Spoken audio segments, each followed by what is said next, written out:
I'm always preparing more myself than them for when I'm not around. Every now and then I hint at it to them and I tell them, you gotta be capable because I'm not gonna be around. There will come a day where I'm leaving you. So that makes me sad. This one's a This little was supposed to be a nice episode. Why are you doing this to me? Welcome back to Not Alone, a podcast where connection and curiosity comes first. On today's episode, I have Gary Lipovetsky. I know you guys love when he's here, and honestly, I'm looking at a format where we can bring him on a regular basis because I gotta say, we dive into areas in these different topics that we touch on that I absolutely love, and I get to know him better, myself better, and us as a team better. On today's episode, we are diving into our family dynamic. We are diving into raising boys in today's time and age, and specifically today with the ages of the boys. I've mentioned it a few times before on this idea that at this phase in our relationship, he really takes the lead in raising the kids, where I'm kind of more stepping back, being the nurturer. I really wanted to dive into that because that's definitely not how it started for us. And I think it's important for people to see that perspective because you know how we always wish, like when you look at rom-coms and you always watch the story getting until they get married and then the movie ends. This is how I feel about parenting. You see a lot out there of, the story of having kids and you kind of give birth and then it ends there. So I really wanted to do that continuation to the conversation of what happens next. What happens when they are past certain phase of their lives? Our kids now are 12, 10, and 6. And how does it look like for us? So we touched on all of that. We touched on our family values. I gotta say, there was quite a bit of crying in this episode that I didn't expect. So I know this is going to be one that you will probably listen to first on your own and then probably send it to your partner or make your partner listen.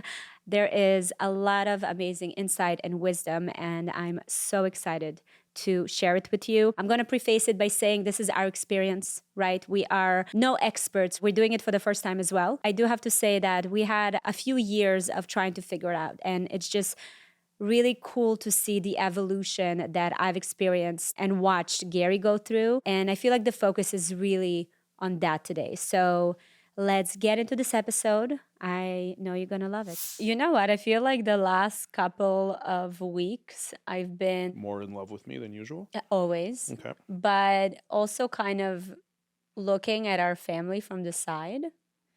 I don't know if it ever happens to you where you're just kind of getting a bird's eye view into I noticed one thing day-to-day. recently, but it might be offensive to people, so I don't know if I should say it. I've been noticing, like, our kids are actually, like, when I see other people's kids sometimes. Oh my God.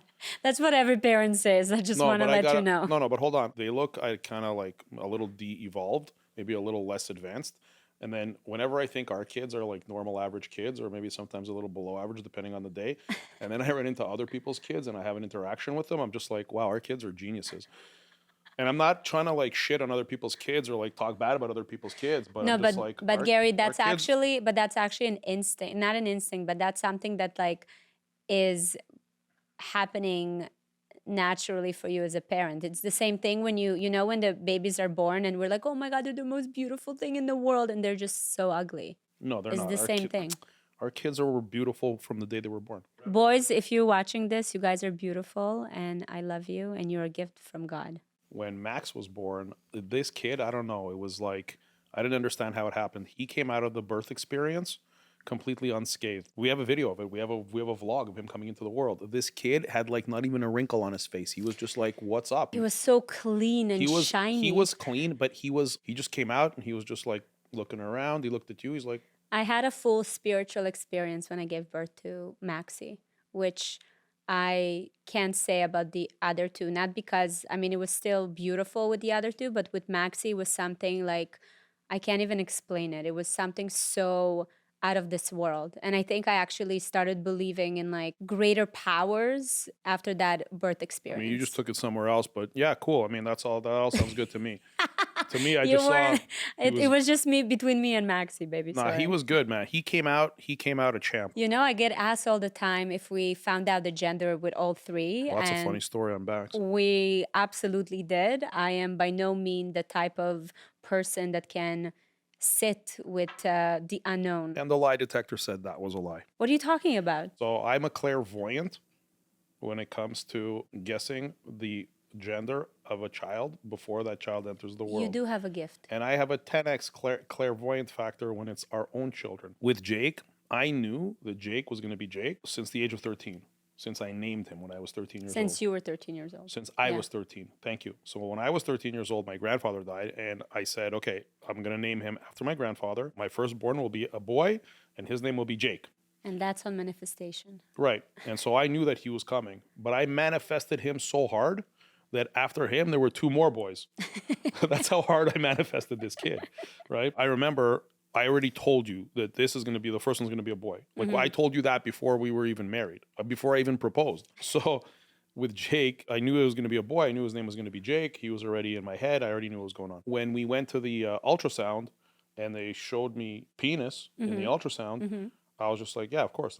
I already knew. Thanks a lot. I told Valeria, just confirming, Valeria, this is Jake. I like introduced him on the ultrasound to the screen. You see that? Valeria and me, Jake, is our son, yeah. With Ben, I didn't contemplate his gender when we went for that ultrasound that reveals the gender. And on the way there, I was in the car. I don't know if you remember. I look at you. I go, I'm letting you know now it's another boy. I feel it. I just feel it's going to be another boy. We got there, showed me another penis. All right, great. Boy number 2. With Max, we weren't going to find out. Yeah. We had a whole thing in our head with a whole reveal. And we went to the clinic and we got the ultrasound. And then you were waiting in the waiting room. And I said, okay, I'm going to go back and I'm going to ask the woman, the technician, to write it on a piece of paper, to fold it. We're going to go to the bakery, the balloons, whatever, and do all that. We were going to do a whole gender reveal thing. And so what happened was I walked back there. And as I'm walking back there, it turned out that the technician was Russian.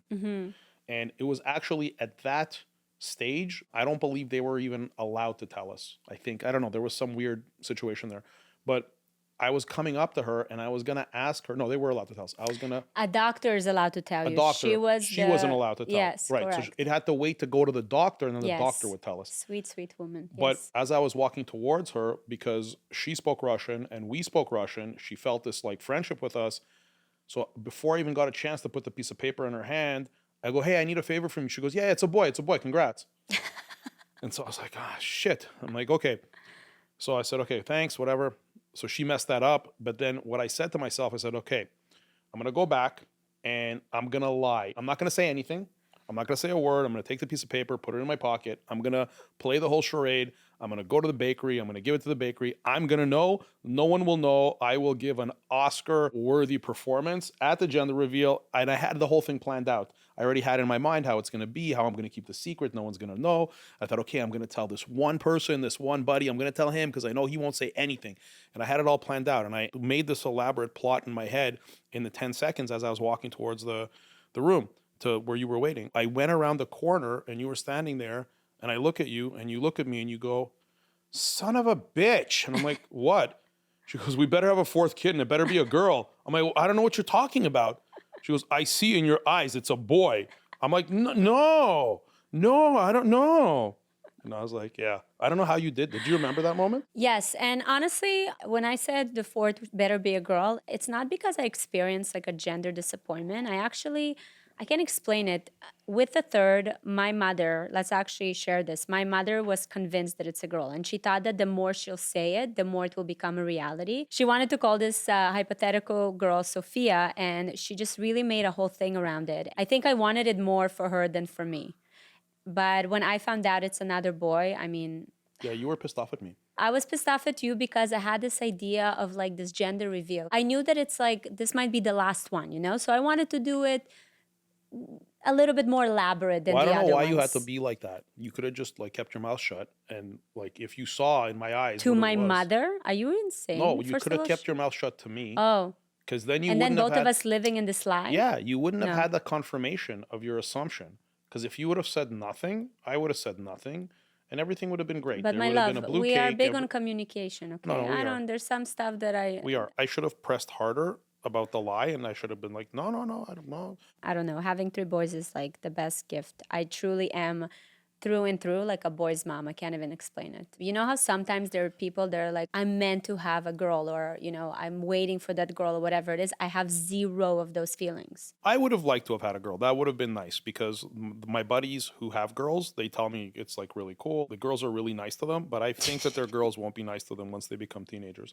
So we'll see who's We have laughing our now. own set of challenges. We So, do. well, let's take it to where we're at now, because I feel like we've kind of on this, call it the honeymoon stage with the boys. And I call it the honeymoon stage because the boys are kind of independent, self-sufficient to a degree, but it's not what it used to be. Like, do you remember having them like 2, 3, 4 years old? That was serious, like boot camp. That's when you're in the thick of it. I don't remember it being difficult, no. I actually remember it being easier because they weren't as mobile.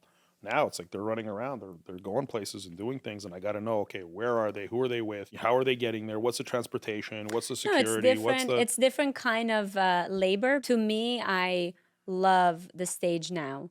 You know, where Jake is right before kind of puberty, hitting puberty, and then this 6 to 12 years old is, I don't know, kind of magical to me. But I also maybe look at it as very magical because I feel like the way our dynamic works now, I enjoy it much more because I'm kind of taking the back seat in parenting. Like you're very much I don't feel you are. leading. No, I don't think so. Really? Yeah.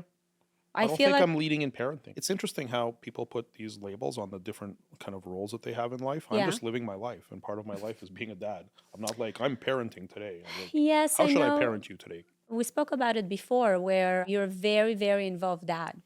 And that's not something that I take for granted, especially these days. I don't want to paint this picture of me being there for all like the practices and stuff because that's not the case because I'm too busy for that. Yeah. I'm not there for all that stuff. I was a good dad last night when I went to the school's open house thing and sat through like the classes. Well, I look at it a little bit of you're taking the lead. And when I say taking the lead is that you do the disciplinary work. I think you're more of a disciplinarian. Really? Yeah, because you're more like, you just seem more like the disciplinarian because I feel like you as a mom and as a woman in general, you're just softer. So when you ask them to go to bed, they don't take you seriously. So it ends up escalating. So it just feels like you're the disciplinarian. They're scared of me though. I don't know if they're scared of you, but they don't take you seriously when you're like, okay, it's time to go to bed, boys. I'm like, it's 9 o'clock, bed, now, go, But that's now, what immediately. that's what I'm saying. I'm very much more in like the nurturing stage with them, where I feel like when they were little, I was more of the disciplinary. That's what I'm saying. It's like the roles are switched, whether you like it or not. When I say you're very involved father, it doesn't mean that you're there for every little fart that they have.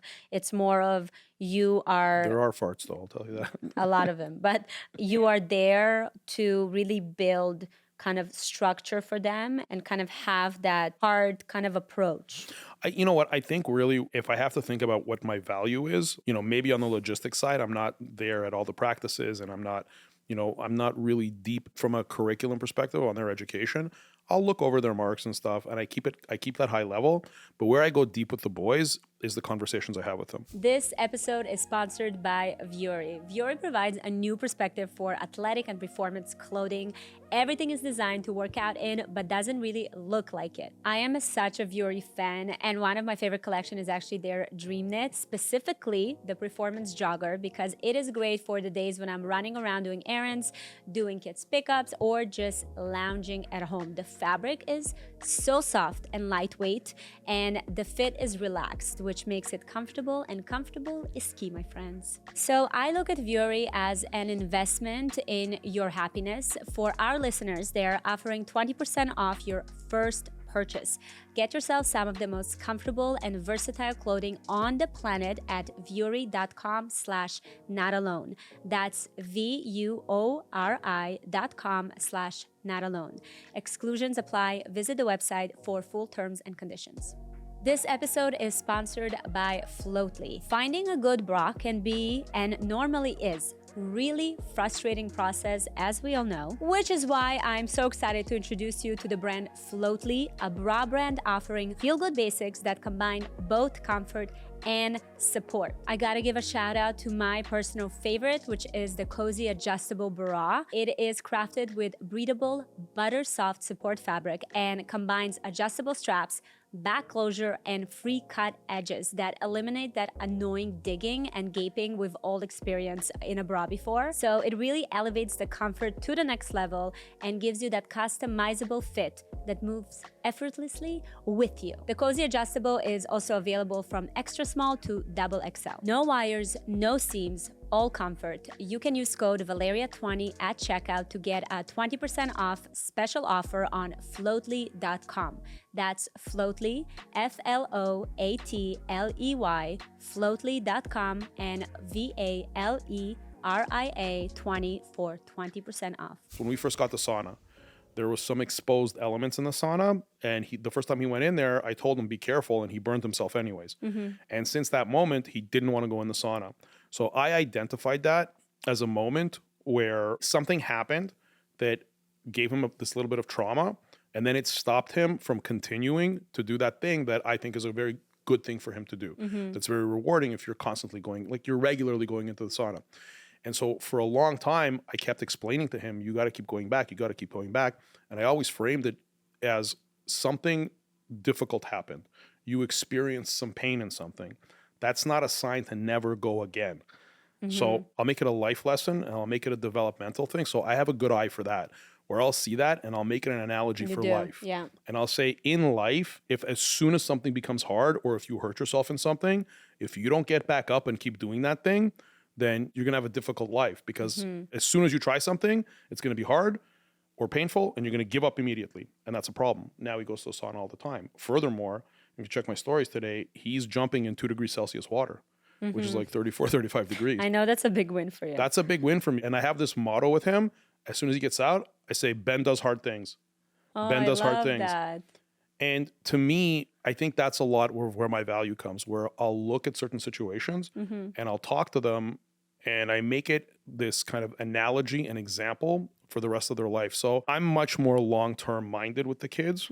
So, that's what it is to me. So I try to derive kind of lessons that'll help them later in life. No, and honestly, I think those are extremely valuable, especially, we're raising 3 men. I truly feel like the lessons that you're picking up on and the things that you notice, like I wouldn't be able to identify those moments. I really feel like you found your parenting style, like you really found your thing. Because even in motherhood, right? You like try to do it based on what you see and you're figuring out how, where you're at in the style that you parent, and it takes a long time. I have a different motivation than you do when it comes to the kids. Yeah. What is your motivation? My motivation is for them to be self-sufficient and successful after I'm dead. That's my motivation. What do you think my motivation is? For them to love you. I don't think so. I think it's a built-in mechanism that women have. Women, I feel, need this love so badly from their offspring that's what motivates them in all of their interactions. And as a result, the child gets what they need. The child gets the nurturing, they get the emotional side. I actually very much disagree with you. I think that my motivation is for them to feel loved, not for them to love me, because I can't control that. But for them to feel loved is something that I can control. And I think this is where women's kind of the biggest gift we can give as mothers is to let our kids feel that they're loved, because later on in their lives, I think that has a big effect on how they view themselves and the world. Yeah, no, you're right. I mean, to me, I feel love in a different way. I feel love from them in a different way. When I see them doing something that I know is a result of me giving them direction or trying to help them out and them actually implementing it, that's how they show me love. Lately, they've been actually much more vocal. Papa, I love you. I love you. Both Jake and Ben and Max too. Let me tell you some cute stories. Last night, once Max goes down, I try to go in. Razzy's falling asleep because he fights back less when I'm hugging and kissing him. Because now he's getting at that stage where he's almost 7, and he's like, so I want to get all of that, that time with him as much as I can. And I was putting him, I was like, "You're the best kid. I love you so much. I love you too, Pop." I'm like, "You're the best. You're the best dad. You're the best." So I had a really good time with him. With Ben, it was funny. We were, those crazy cat things that are going on TikTok right now? The meow, meow, meow, meow. And it's like really dark and weird. You see this on TikTok? No. Where like these cats, they look like humans. And they're like, it's AI, obviously. And the mom is cooking and she's talking on the phone. and then the little cat Yeah. falls into the pan or into the pot that they're. You didn't see any of these? It's like all over I my. have a very different It's algorithm. all over my TikTok, and then the kid falls in there, and then she ends up cooking the kid. Oh my and God. killing the kid. No, no, no. And then she serves that dish with the kid in it to like all her friends, and then the cats are all vomiting after eating the. Anyways, it's like really weird. And in the background, meow, meow, meow, meow, meow, meow, meow, meow, meow. Is that your algorithm or is That's that what I'm what Ben seeing. showed you? No, that's what I'm seeing on mine because it's like all the rage right now. So I was showing it to Ben, and Ben was laughing his ass off. And I go, son, like this is so dark. He goes, Papa, it's so dark. It's so weird. I go, what's going on the internet? The internet's going to shit. This is just insane. And so now these cats are like going through all these different things, but it's all like weird and dark shit. And so him and I were dying. Like we were in his bed. I was putting him down last night, and we were dying laughing. I was You showing him see, this that stuff. scares me, babe. Why? That scares me because I just feel like the things that, I mean, although you guys sometimes watch stuff, I'm just like, what the hell is this? But I I trust. literally watch stuff about cars and I motorcycles. trust your judgment. No, but even some of the like funny videos, sometimes you show them like I don't understand, but it's like a guy humor. That's fine. But with these things, you know, I'm always so scared about them being exposed to certain things that like we already live in a society that's already so desensitized Yeah. to so many things. Yeah. That when you show it, even when it's like a cartoon, that's so disturbing. Yeah, it is disturbing. So when it comes to all of this, like for the longest time, I had this notion that we're going to limit their access. Yeah. I just understand that's just a futile thing. We can't limit their access because right now we can only go so long. Like Jake's almost 13 and all of his friends have phones and all of his friends have full access to the internet. I know. Right. So to me, I understand that this limiting and this avoidance will only last so long. So I think really what we need to do is prepare them for what? For having access But how do we even prepare them? You do what I do with these crazy cat videos where you can contextualize it for him, because the other thing that I did for him is I explained to him that these are people creating this for AI. They're doing this because they discovered a format that people engage with so they can get a lot of views, and then they're somehow monetizing the views. So they're not doing this because there's not like a message here. There's not something that they're doing to teach us something. This is for their personal gain. And so when I kind of framed it to him that way and he understands the motivation behind the creation of the content, then when he consumes it, and it inevitably will continue to consume it, he'll be able to apply his own filter and his own intelligence to understand that the motivation of the people who are creating this content and the platforms who are distributing it, it won't have as much authority to him. Like it won't be like, this is something I should listen to. So it's not just showing him this stuff. I'd rather show him this stuff and explain the context as to why he's seeing it and what's behind it, so then he can be prepared to make decisions as to how it's going to affect him. So that's one thing. And then like, look, the other thing is just their confidence overall, right? They're just their confidence, their resilience, all of that we have to work on. So rather than treating the symptom, I want to treat the disease, right? Rather than treating the symptom, which is this information coming at them, I want to get to the core. I want to get to their cores and make sure that they're strong in getting and taking in this information, understanding the motivation about the different groups of people who are getting this content to them, and also how to function in this world. I gotta say though, you're kind of blowing my mind because in the past, I would say 2-3 years, there's well actually more. There's been so many studies and so much fear mongering around kids and technology, and there are endless resources and amount of books that tell you that you should keep your child away from all of that. And I feel like that theory is no longer applies. Not that it's incorrect, it's just the way we go about it is just not possible for parents to do, because in order to make sure that your kids are not exposed to any of this thing, it's like you have to lock them in a dungeon. You can't. It's not possible It's anymore. insane. It's not possible.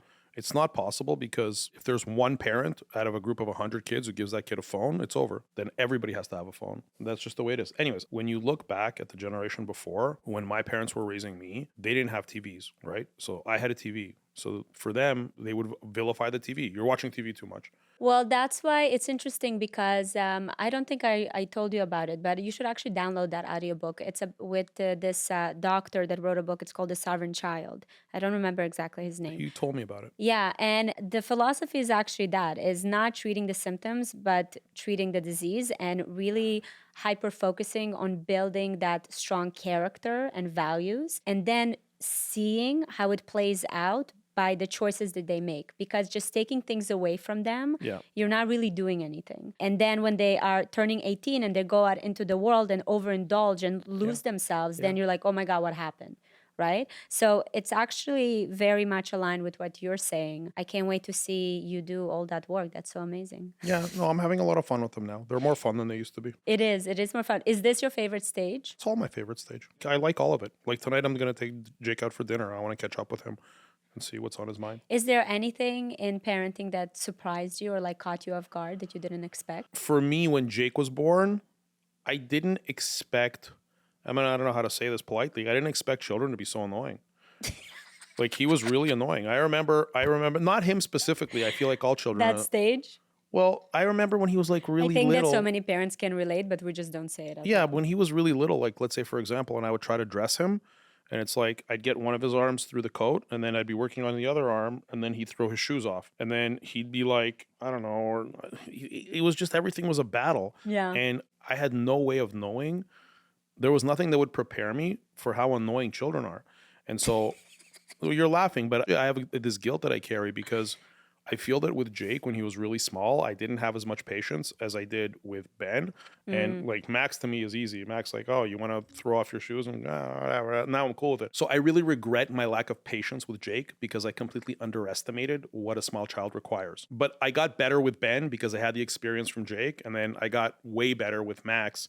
And so I do live with this regret that I can't really take back, that in Jake's early years, I wasn't as patient as I should have been because of that lack of experience. So I find myself going back and telling him that any things that he's going through is on me and not on him.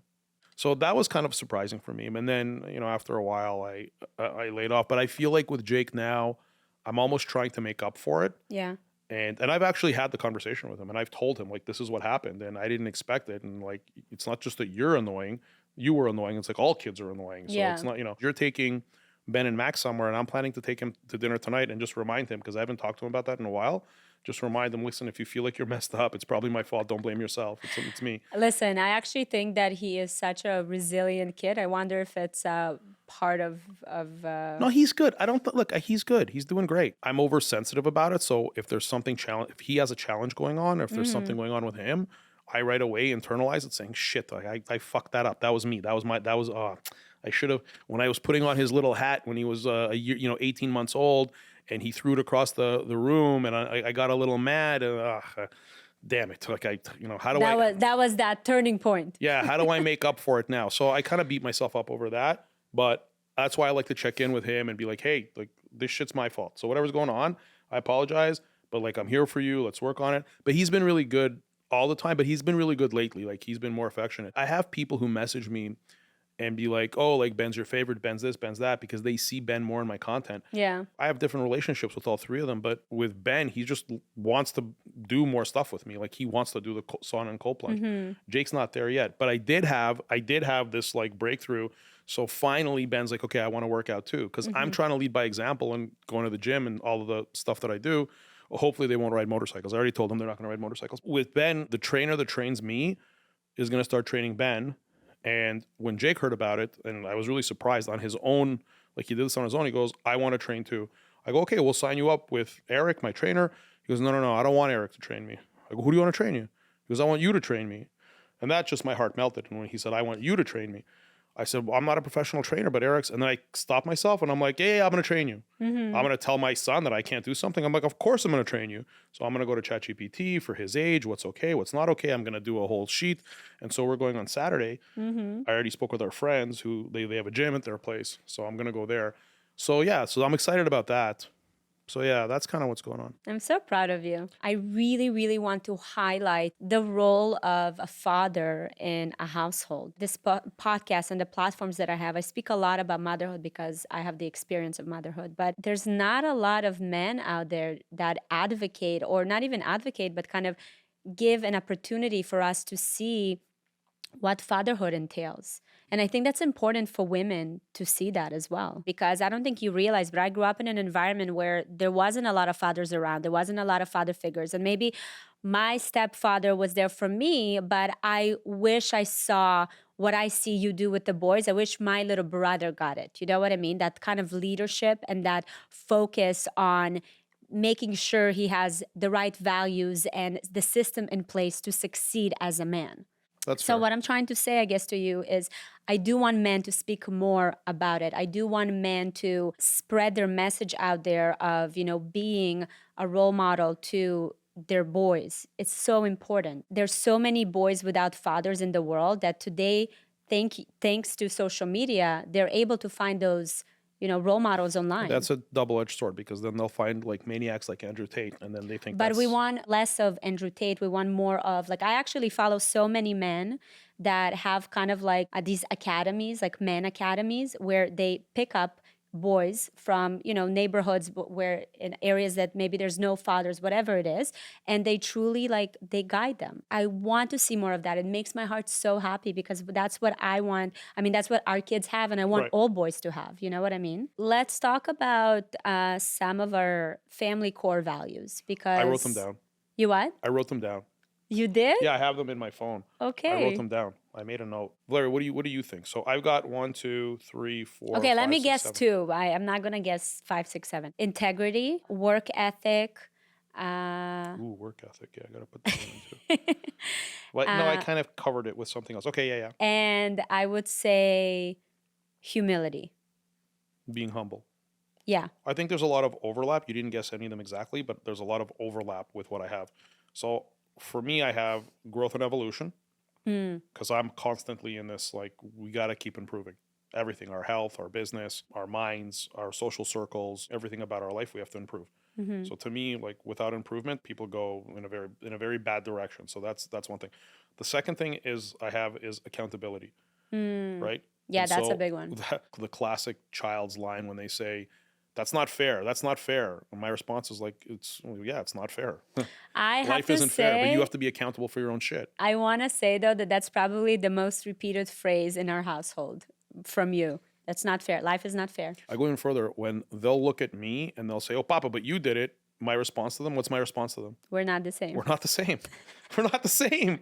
I'm your father. We're not the same. But I'll go as far as saying, okay, Jake, you can have this. Ben's like, can I have it? No. Papa, what do you mean it's not fair? I go, I'm teaching you that life's not fair. So Jake can have it and you can't. And I even go to that extent because a lot of parents, I feel, try to make everything equal for their kids. Yeah. And I'm trying to, at different times, like randomly give one kid one thing and another kid, because I'm trying to teach them the lesson that that's how life is. What do you feel you are teaching them by showcasing that life is not fair? Like, what do you hope they'll get from that? Reality.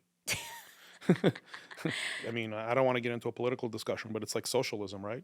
Where the idea of socialism is that everybody's equal and everybody gets the same thing. Yeah. I think that's bullshit, because you should be rewarded for merit, right? You should be, if you work harder and you develop yourself and you're bringing value to the world, then you should get more than the person who doesn't.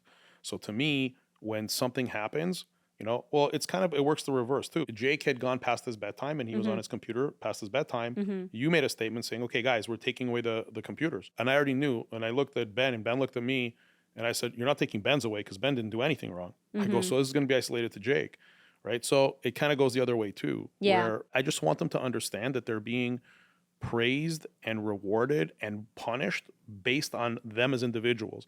We can't keep grouping them in as one collective because they're brothers living under the same roof. But let me continue with the family values. The next is contribution, which I think is part of accountability and part of work ethic, which was what you said. So to me, contribution, like, what are you guys contributing? What did you contribute today? What the hell did you do today? How did you contribute to the family? How did you contribute to your own life? How did you contribute to the world at large? I'm gonna print those things up. No problem. This is gonna be here hanging. The next one is leadership. You should always have this kind of, cultivating this like leadership mindset. You just have to be a good and effective leader. A lot of that comes from just kind of day-to-day activity, day-to-day habits. It all ties together with, growth and evolution, with being accountable, with being a good contributor. To me, leadership is leading by example. So for me, I go to the gym for a number of different reasons, and I'm trying my best with my health for a number of different reasons, one of which because I'm older than you, and that's a whole other discussion. I'm trying to set an example for them, because if I only told them, go and be active, and I wasn't active myself, I don't think I would be an effective leader. Yeah. If they didn't see me working, if they didn't see both of us working as much as we do, I don't think we would be effective leaders to our children, not just parents, but leaders. We have to be leaders to them. The other thing is experiences, specifically experiences over materialism. And so, I really do believe that they have to value experiences. Yeah. So that's another part of it. Again, we're talking about family values here. The next one is gratitude. Understand that where you live now is a result of what me and your mother have done. You got to build your own life. And then confidence. And specifically when it comes to confidence, again, we're going back to family values, which ties into how we raise our kids. When I talk about confidence, I'm specifically talking about the confidence that comes from not needing external validation. That one backfires. That one, how's that? That's something that I've seen you speak on for years now. And you always go back to this idea of like, it doesn't matter what other people think of you, but they sometimes use it when they leave the house looking like schleppers, like messy, whatever. I'm gonna clear and that I'm up. like, you have to get dressed well. Like dressing well is manners. You can't leave the house with stained shirts, whatever. And they'll be like, why do you care so much about what people think? Right. So like, I'm gonna clear that up. I'm gonna have a family meeting. Yeah. Maybe I'll leave Max out of it because he probably won't. I'll talk to them about that in a couple of years. But no, I'll elaborate on that. No, Max should be there. Sure. Because when I comb his hair, he's like, why do we need to be fancy all the time? Okay, I'll have that conversation with him. So to me, I'm talking about things like when you're purchasing, like I don't want them to get caught in this consumer trap with all of these luxury brands telling them that you're a piece of shit unless you have these certain things. Right. Unless you have these things and show the world that you have these things, then you have no value. And so I'm trying to get that away from them. So I would rather they focus on the things that actually make them happy. And that was a big shift that I had in my life because I was very much a victim of this type of consumerism. I would say that in our culture, it's a bit of a generational it's in our culture. But like, for example, now, like when you or I buy nice things, right? We still buy nice things, but we no longer buy nice things because it's important for us that the people see that we have nice things. Yeah. We buy nice things because we enjoy them. Like my motorcycles, they're not status symbols. Yeah. Right now I'm looking to get a classic Porsche and nobody knows what that is. That's for me. You know what I mean? That's something that I enjoy and I don't care if people see it. I'll even go out of my way if we have something really nice. I'll go out of my way for people not to see it. That's what I'm trying to teach them. I'm trying to teach them that external validation is very short-lived. It's not actually what's going to make them happy.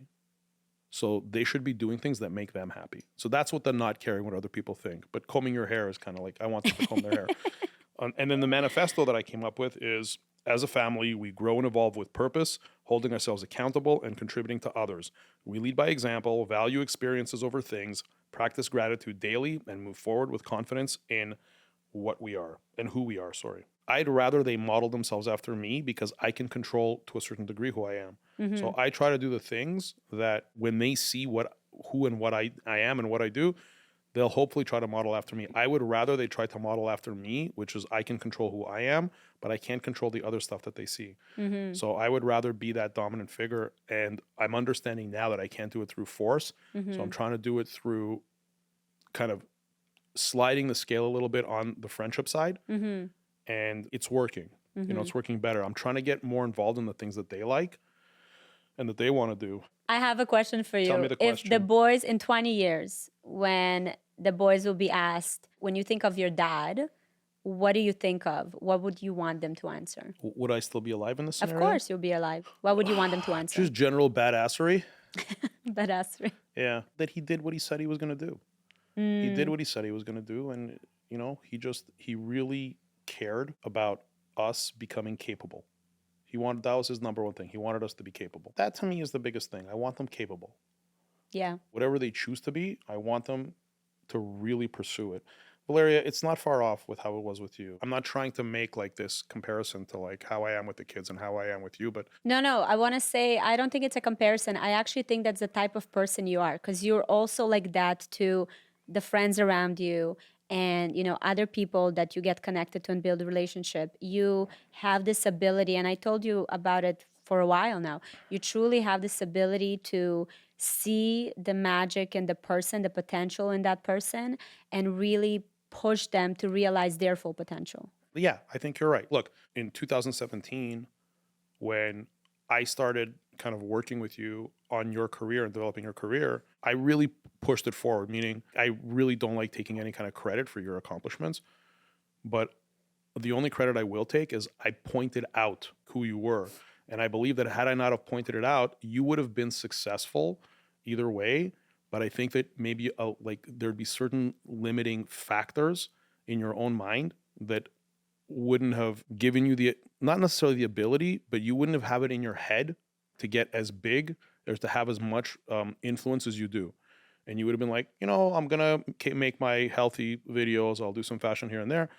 And I think when I see creators in general, I feel like if, they've been doing it for 10 years, they could have been more, not because they lack talent or work ethic, because they lacked a lunatic like me telling them that they're the best.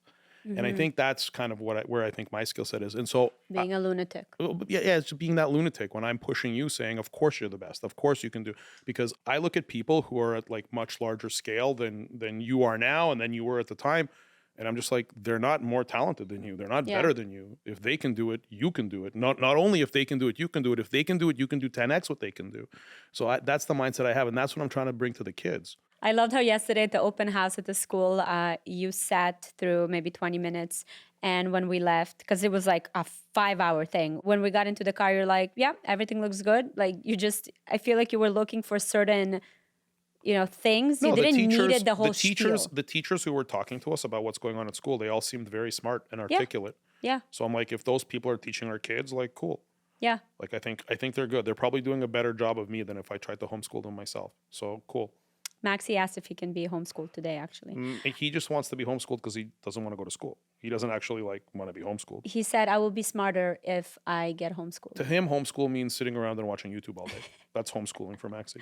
I mean, he learned a lot of geography and math through He YouTube. did. I'm curious to hear from you, but any non-negotiables when it comes to the kind of language, behavior, or attitude that is allowed in our household? I don't like the kids swearing, even though I swear. Yeah. Do you swear? I found myself, the other day I had a bunch of my buddies over and we were in the sauna and Ben was like sitting right here under my arm. Yeah. And I used the F word and I felt bad and I apologized to him. And he's like, it's okay, Papa. I'm like, it's okay. I go, that's talk for you when you get older with your friends. You're just you're in a place where I'm with my friends. Yeah. So I don't want you talking that way. It's probably really cool for him to see that version of you when you're like around your friends. I want to bring him more into it. Jake too. I want them both. Jake's not into it as much right now, but I think Jake's going to come around. It's amazing how each kid is so different, and then you have to have a completely different approach. And this is without Max, having his own type of character. Like he's still developing it. I don't know. Max has a pretty big character. He has character, but right now it's like an easy character to navigate for us. You know what I mean? Right. But once he's going to start exploring how far he can push things, that would be also interesting. It's a third player. It'll be great. Don't worry about it. So there's a song that I like. Yeah. It's a Will Smith song. It's just the two of us. Just the two of us. Yeah. Can make it if we try. Right, but he's not the original guy who did it. There was somebody else. Okay. That was a remake. So I pulled some song lyrics from that song. It makes me emotional.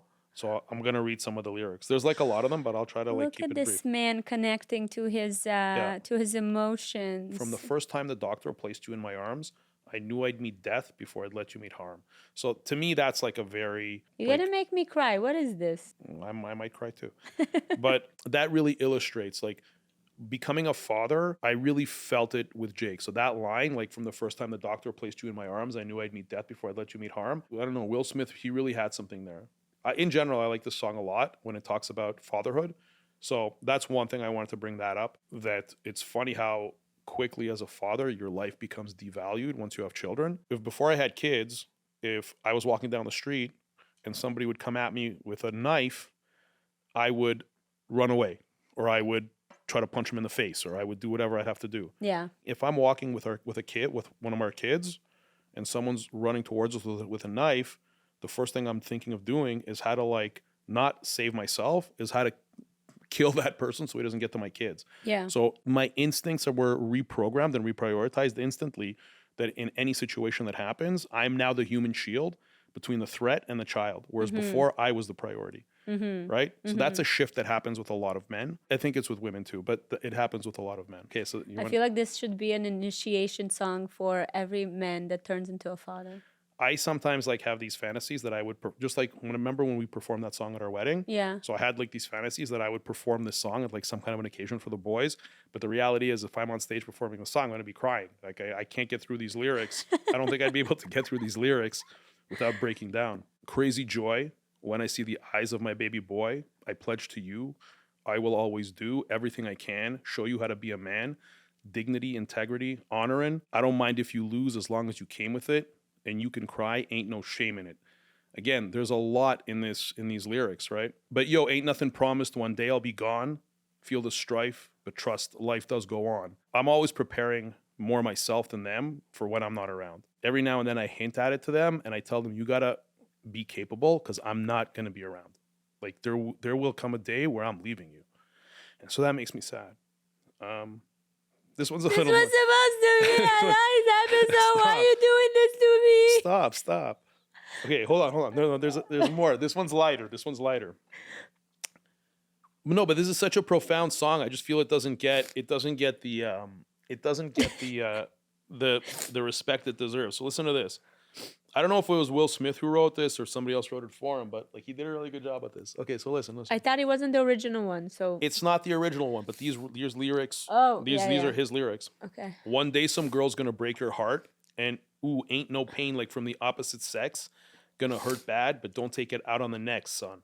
So with that, that's an interesting line because with that, whenever I had like a few girlfriends before I met you, and one of the things that I always prided myself on, and actually one of the reasons why like I feel like I was reasonably like well adjusted when I met you is because I never let a negative experience in a relationship transfer to the next one. Like I never brought preconceived notions, and so I'm gonna be when the boys start dating and they're gonna have these negative relationships and they're gonna have their hearts broken. I'm always gonna remind them that when you meet someone new, don't bring that bullshit into this new relationship. Okay, this is a powerful one. Throughout life, people will make you mad, disrespect you, and treat you bad. Let God deal with the things they do, because hate in your heart will consume you too. That's another kind of a key pillar that I'm going to be explaining to them as they get older. And I'm already touching upon it. Like when a kid does something, bad, like, because holding that hate, and I've had those experiences, right? So I'm trying to shield them from that as well. Okay, and then the last one, okay? And then no more crying, okay?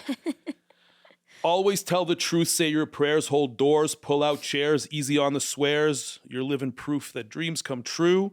I love you and I'm here for you, right? So anyways, I wanted to bring those lyrics up because I thought they're really powerful. Well, I heard that song a million times, and I feel like the way you broke it down felt this is kind of a manifesto. If one day I ever get to meet Will Smith, I'd love to ask him about how he came up with these lyrics. But no, He had kids. What do you mean? When he wrote this, he had that one son. Yeah. Let's watch the video with the boys tonight. Yeah. Let's watch the video with the boys. I think I had my share of crying for today. It feels. Well, me too. I'm a little embarrassed with the way I'm. Embarrassed? What do you mean? This song always gets to me. Like I'll be in my car playing this song, and sometimes like I'll tear up all by myself. But yeah, I think I love that you romanticize fatherhood. It's so nice. It's my favorite thing. I really like it. I really want to be a good man for them. For you too. You are a good man. Well, I'm trying. I have my problems, my faults, but no, they're good boys. Again, like I said, I care so much to bring these conversations forward and have more of them with you because I do think that you have this special way of seeing the world. And just for me being now more of an observer, I think when I say like you kind of really taking the lead in parenting is also an opportunity for me to step back and kind of see how you conduct yourself and what the boys see. And it's such a beautiful experience for me, I have to say. Thank you. And I appreciate that. There's one more thing I want to touch upon before we kind of conclude. I had a friend over the other night. We were doing sauna and cold plunge. And he grew up in a very entrepreneurial family. A lot of times you've been carrying, I think you're much better now, you carried this guilt about not always being around because you're working and traveling with your career. You'd almost want to like mute some of the conversations we had around business. And you're like, okay, the business day's over. Let's, we were with the kids now. I always like to talk about business. So for me, I can talk about business 24/7 because there's a lot of stuff going on and I like to talk about it. It's interesting for me and it's exciting for me. And I like the kids to see it and I like them to be around it. But what I noticed is that when I meet people who grew up in entrepreneurial homes where that was always the topic of discussion most of the time, and then I meet, quite frankly, people like myself who that wasn't the case, I had to become the way that I am. But I just feel like people who grew up in entrepreneurial homes, who are always a witness to those conversations and who eventually started participating in those conversations, I just feel like in general, they're just much more emotionally intelligent. They're just more capable and they're happier people overall because they got to witness and participate in all of this. So when you have this guilt that A, you're not around as much because you're working, and B, like when we talk about the business all the time, I actually think it's a massive benefit to the kids. And I think that this is such a good experience for them and such an ideal place for them to be growing up in this type of atmosphere. I'm hoping that you like this guilt is removed from you because they're more and more asking me about the business, like separately. When I have separate conversations with Jake and Ben, they're asking me more and more about, like, they want details as to what's going on. The best way to describe our evolution as parents is even the way we were raised. Our parents or previous generation were raising kids for themselves. And I think that you and me and a lot of people now, I pay attention, at least the ones we surround ourselves with, they raise their kids to take care of the world, to like push the world forward. You know what I mean? For society. And I think that's really powerful. And you get to be very mindful when you operate from that way. You know what I mean? How do I raise the leaders that's going to make this world a better place? How do I raise this generation to not make me look good, but to contribute to the greater good? So I think that I think you and I have maybe the same goals. I think my path to it is a little bit maybe different, or maybe it's the same.